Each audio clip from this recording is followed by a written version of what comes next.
Hadirin hadirat sekalian, kita sedikit ngambil waktu untuk menyampaikan cuplikan ilmu fikih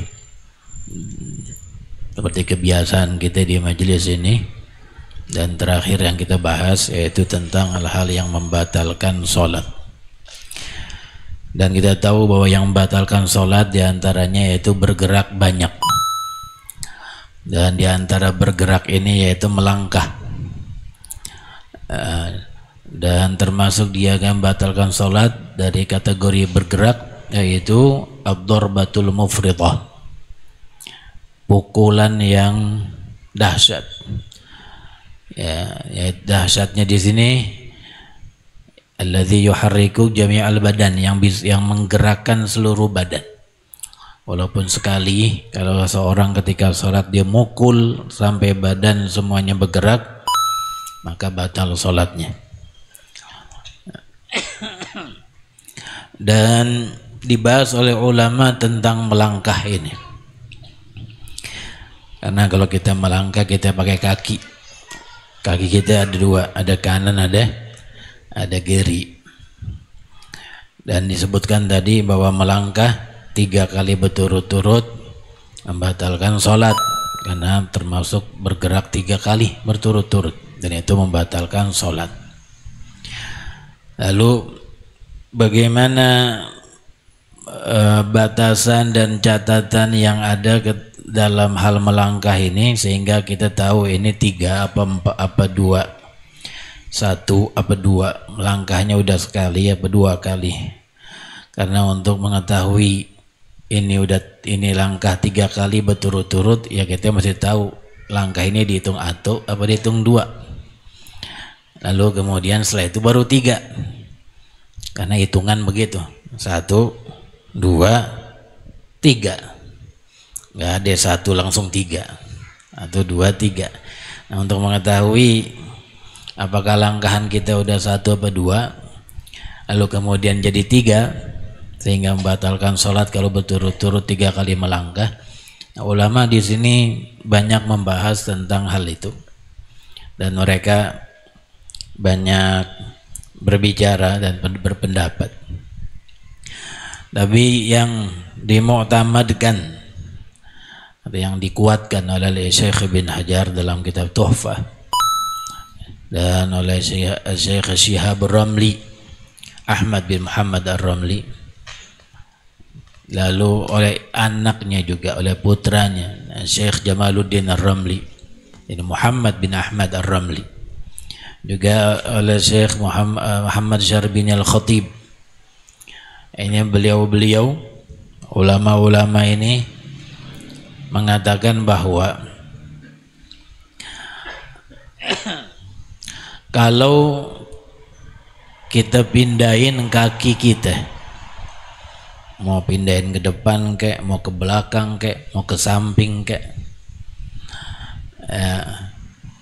lalu kita pindahin yang satunya lagi, kita pindahin 1, kita langkah nih, waktu melangkah kita pindahin 1, lalu kita pindahin satunya lagi. Ya biasanya kita pindahin kanan dulu kan. Misal kita maju ke depan, ada soft kali di depan itu kosong, kita mau maju, kan kita ngelangkah.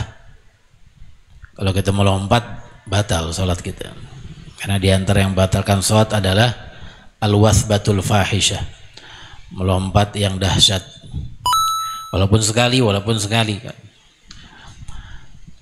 Nabi untuk mengisi shaf kosong itu kita ngelangkah, kita gerakan kaki kanan, lalu kita gerakan kaki kiri, itu namanya melangkah. Yang namanya melangkah naqdul qadam ila ayyi jihatin kanat, mindahin kaki kemana aja, itu namanya melangkah. Artinya kemana aja, mau ke kanan, mau ke depan atau ke belakang atau ke samping, itu namanya melangkah. Jadi kalau kita gerakin kaki kita, misal kanan nih, kita gerakin kaki kanan, kemudian kita gerakin setelah itu kaki kiri, kadang waktu kita melangkah gerakan kaki kanan kemudian kiri, kadang ketika kita gerakin kaki kiri setelah kanan, kiri dan kanan sejajar. Ya, kanan dulu slek, kemudian kiri tek sejajar. Ada kadang nggak sejajar, kayak kita jalan itu sejajar nggak? Enggak, yang satu di depan, tadi depan, yang satu di depan, tadi depan, nggak sejajar. Ya. Nah itu semua walaupun tanpa jeda, nyambung, kaki kanan satu langsung kaki kiri, kaki kanan satu langsung kaki kiri. Apakah mau itu sejajar ataukah enggak sejajar? Ketika kita gerakan kanan lalu kiri, maka yang kiri itu udah dihitung 2 walau sejajar, walaupun tanpa jeda. Apalagi kalau pakai jeda, langkah 1 diem, baru langkah 2, nah itu udah pasti 2. Yang langkah yang kedua udah dihitung 2. Itu kalau jeda. Kalau nggak pakai jeda, dia nyambung 1, 2, atau sejajar 1, 2 sejajar, tetap yang keduanya dihitung 2, bukan 1. Karena ada ulama yang mengatakan kalau sejajar 1, kalau nggak sejajar 2. Nah, ini yang dikuatkan oleh Syekh Ibn Hajar di dalam kitab Tuhfanya beliau, dan Syekh Romli tadi, Syekh Ahmad Ar-Romli dan Syekh Khatib Syarbini. Ini ulama-ulama kaliber dunia ini. Mereka menguatkan pendapat yang mengatakan bahwa kalau sudah melangkah 1 lalu melangkah yang berikutnya, maka yang berikutnya dihitung 2. Walau enggak sejajar yang keduanya itu dengan yang pertama, walau enggak sejajar.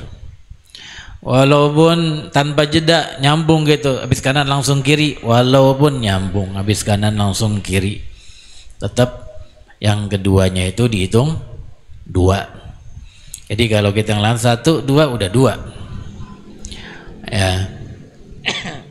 Nah, kalau nambahin lagi 1 udah 3, udah batal sholatnya.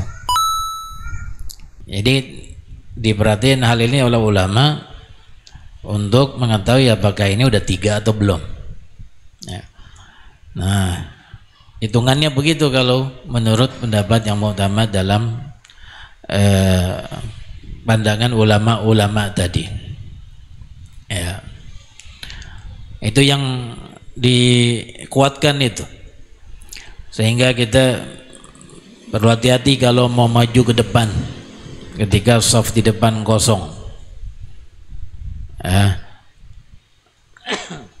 Karena kalau kita langsung jalan 1, 2, di 3, ada 3 deh. Karena biasanya kalau kanan maju dulu, kiri udah masuk dalam shaf, masa kanannya ketinggalan di belakang.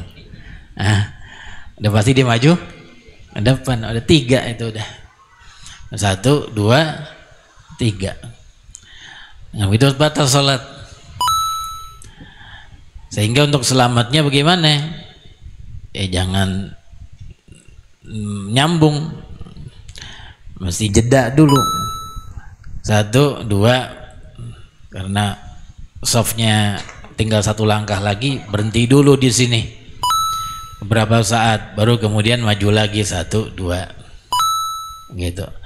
Kalau dia nyambungin 3 langkah tadi, 1, 2, 3, udah jadi batal sholatnya kalau mengikuti pendapat beliau-beliau tadi itu. Ya. Tapi Syekh Ibn Hajar sendiri di dalam kitab beliau yang lain, karena kitabnya banyak, Syekh Ibn Hajarnya punya kitab fikih banyak. Nah, dalam kitab beliau yang lain, kitab syarah Al-Minhajul Qawim, syarah Bafadal, syarah Muqaddimatul Hadramiyah, kitab beliau juga yang lainnya itu kitab syarah Irsyad, Fathul Jawad, syarah Irsyad. Ada kitabnya beliau lagi yang Fathul syarah Irsyad yang lain namanya Al-Imdad, syarah Irsyad. Di kitab-kitab ini 3 kitab nih karangan Syekh bin Hajar semua. Beliau mengatakan kalau langkah yang kedua sejajar dengan langkah yang pertama dihitungnya 1. Misalnya kanan nih maju 1, yang kiri berhentinya sejajar sama yang kanan, ini dihitung 1, nyambung ya, kanan kiri. Ketika yang kiri sejajar dengan yang kanan yang udah maju duluan, maka itu dihitung 1 langkah, bukan 2 langkah. Dalam kitab yang disebutkan tadi Syekh bin Hajar bilang begitu ya.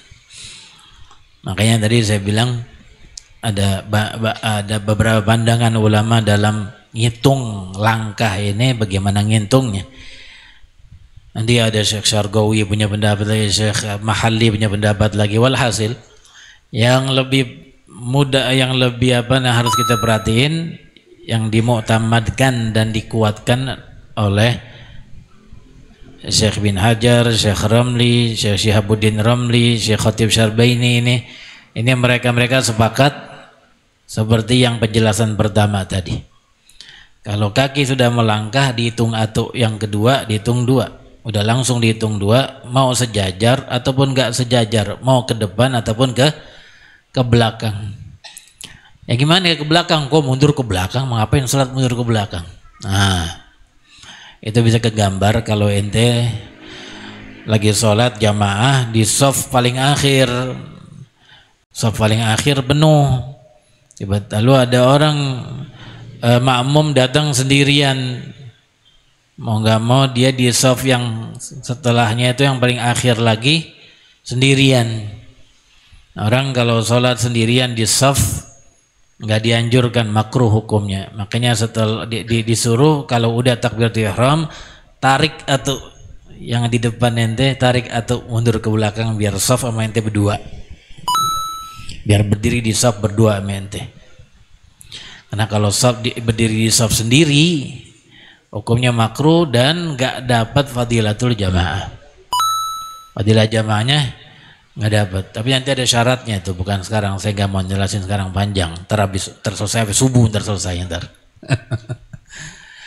Ya, jadi digambarin orang mundur sholat begitu tuh. Ketika kita lagi sholat di shaf terakhir, tiba-tiba ada yang tarik dari belakang, kita mundur. Nah, mundur kan melangkah. Ketika melangkah mundur 1, 2 udah dihitung 2. Jangan sampai mundur itu sampai 3 kali langkah berturut-turut, maka batal sholat kita. Itu gambaran mundur tuh begitu. Ya, ke samping begitu juga sama. Kalau ada orang yang batal di shaf itu, lalu dia keluar, maka yang kosong ini dirapetin dengan yang di samping ke arah imam. Gandeng langkahnya kemana? Ke samping melangkahnya, nggak ke depan, nggak ke belakang. Ini ke samping langkah, yang ke samping terus ngerapetin sampai ujung shaf. Ngerapetinnya ke arah imam. Ya. Itu semuanya dihitung langkah. Dan cara menghitung 1-2-nya kita udah tahu tadi. Nah, itu cuplikan yang ingin saya sampaikan malam ini. Semoga Allah Subhanahu wa taala berikan kita ilmu yang bermanfaat. Amin ya rabbal alamin.